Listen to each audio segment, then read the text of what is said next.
Halo, selamat datang kembali. Senang sekali bisa bertemu lagi untuk sebuah pembahasan mendalam kita. Kali ini nih, kita mau menyelami sebuah tulisan yang personal banget dan penuh refleksi. Ini dikurasi oleh Merciana dari tulisan Prof. H.K. Suheimi SPOG Fair. Judulnya aja udah bikin penasaran. Oplet Cigak Baruak. Nah, misi kita kali ini, kita mau coba gali lapisan makna, pelajaran hidup yang mungkin tersembunyi di balik cerita oplet tua di Ngarai Sianok ini. Kayaknya sih cerita biasa ya, tapi apa ya yang bisa kita petik dari pengamatan sederhana ini buat hidup kita? Oke deh, mari kita bedah bareng-bareng ya. Tentu, sumber ini memang punya daya tarik yang unik ya. Yang paling kelihatan menonjol itu kemampuannya. Jadi dia pakai objek sehari-hari gitu, oplet tua yang mungkin sering kita abaikan aja, tapi bisa jadi cermin kuat buat perenungan filosofis kita. Menyentuh banget ke hidup kita. Oplet tua ini jadi kayak bukan sekedar besi tua jalan gitu, tapi udah jadi metafora perjalanan hidup. Lengkap dengan tikungan tajamnya, tanjakan beratnya. Wah, menarik sekali cara Anda membingkainya. Oke, kita mulai dari gambaran visualnya dulu ya. Penulis ini melukiskan pertemuannya dengan si oplet ini di Ngarai Sianok. Kadang pas jalan lagi nurun, kadang justru pas opletnya lagi susah payah nanjak. Ada ciri khasnya gitu yang langsung nempel di ingatan. Misalnya nih, kalau di kelokan tajam, oplet ini katanya suka mencuri jalan. Agak ke kanan gitu jalannya. Detail kecil itu aja udah langsung ngomong banyak ya. Menggambarkan keterbatasan mesinnya. Spirnya mungkin udah aus kali ya. Berat gitu. Jadi susah buat manuver presisi ngikutin lekukan jalan. Ini bukan cuma deskripsi teknis loh, tapi udah mulai bangun karakter si oplet yang berjuang dengan kondisinya. Persis. Dan perjuangannya itu makin terasa pas dia nanjak.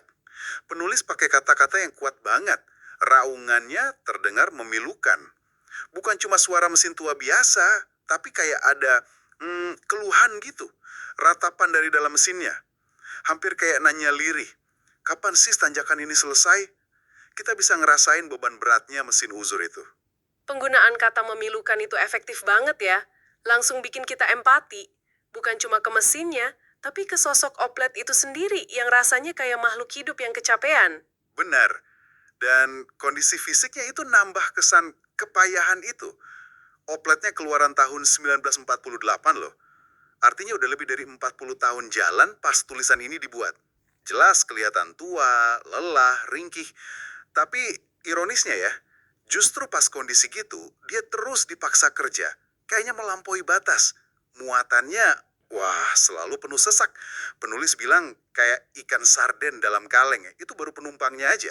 Belum lagi tumpukan pisang yang tinggi, karung semen, jerigen minyak tanah. Pokoknya apa aja diselipin. Gambaran muatan itu penting tuh. Menunjukkan ada eksploitasi gitu ya. Kendaraan ini bukan cuma tua, tapi dipaksa bawa beban yang mungkin pas mudanya aja udah berat. Ada unsur nggak adilnya di situ. Ini juga memperparah gambaran ini. Badannya kropos di mana-mana, catnya udah pudar, nggak jelas warna aslinya apa.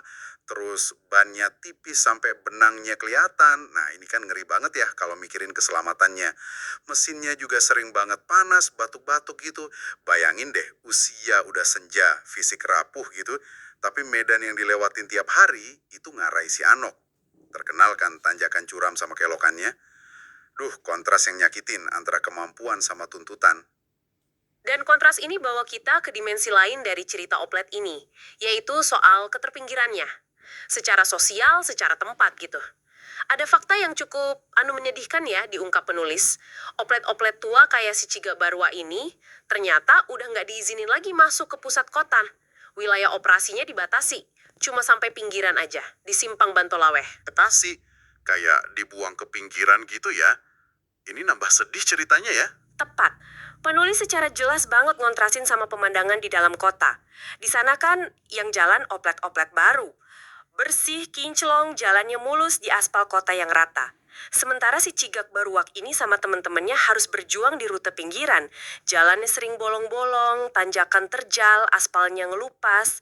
Ini bukan cuma beda rute loh, tapi kayak simbol gimana yang tua, yang usang, seringkali kesingkir dari pusat. Dari kenyamangan, dari perhatian orang. Jadi udah jatuh tertimpa tangga ya.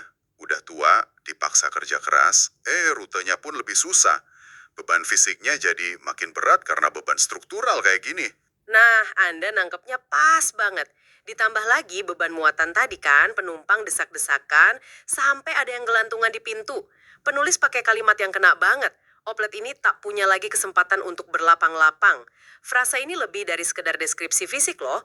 Ini nyentuh isu yang lebih luas tentang gimana usia lanjut atau kondisi yang dianggap kurang prima, itu seringkali malah dibebani lebih berat. Kehilangan ruang buat napas lega, baik secara harfiah maupun kiasan. Ini cerminan realitas sosial yang sering kita lihat di sekitar kita.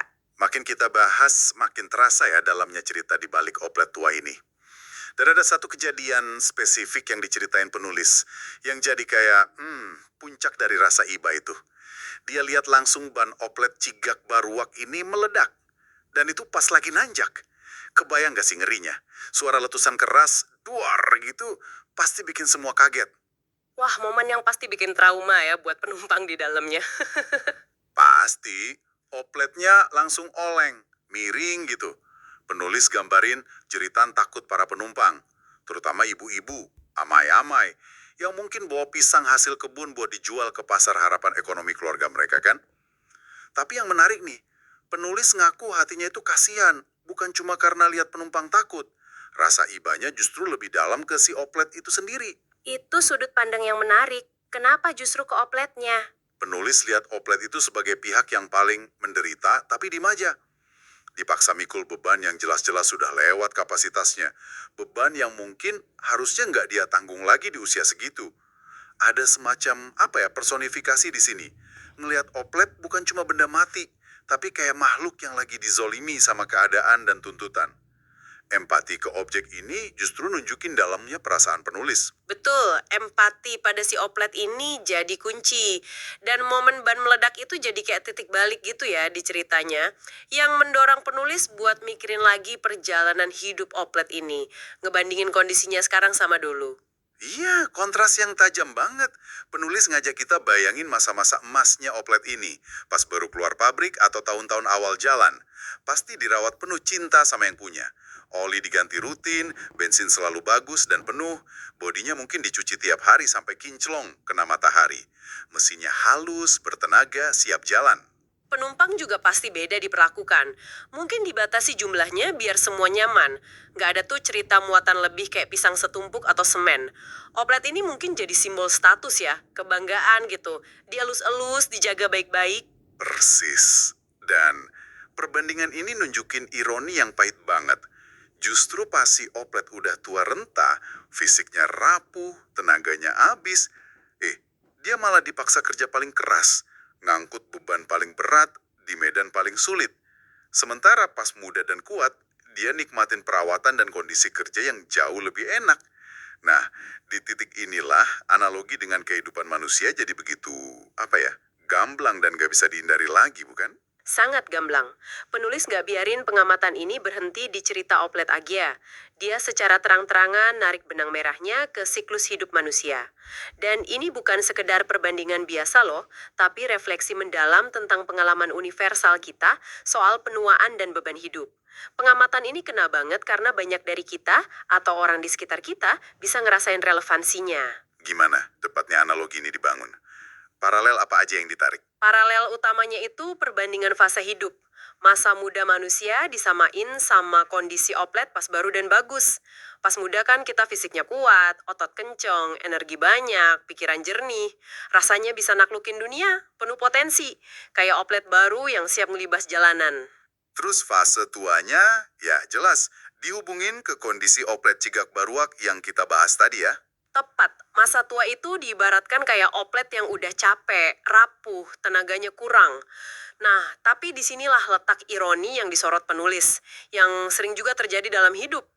Justru pas kondisi fisik dan energi turun, beban dan tanggung jawab seringkali nggak ikut turun, malah bisa nambah.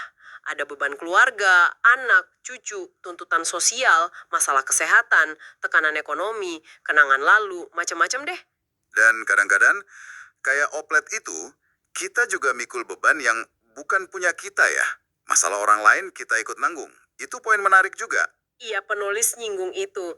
Kita bisa aja ngerasa terbebani sama masalah saudara, lingkungan, atau bahkan beban sejarah bareng-bareng. Akibatnya kita ngerasa kayak oplet itu, dipaksa terus mendaki tanjakan hidup dengan napas yang udah, aduh, satu-satu, ngos-ngosan, sambil ngerasa kehimpit dari mana-mana.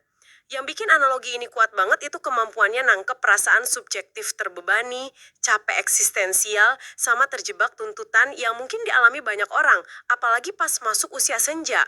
Ini perenungan yang dalam ya. Lahir dari lihat oplet tua aja. Tapi apa analogi ini nggak bikin kita jadi lihat usia tua itu cuma sebagai beban melulu? Bukannya ada juga sisi bijaksana, tenang, atau warisan yang datang sama usia? Itu pertanyaan bagus, Bamil. Tentu saja, usia tua punya banyak sisi lain ya. Kebijaksanaan yang numpuk, hubungan yang dalam, kesempatan buat refleksi, itu semua bagian dari kekayaan masa tua kok.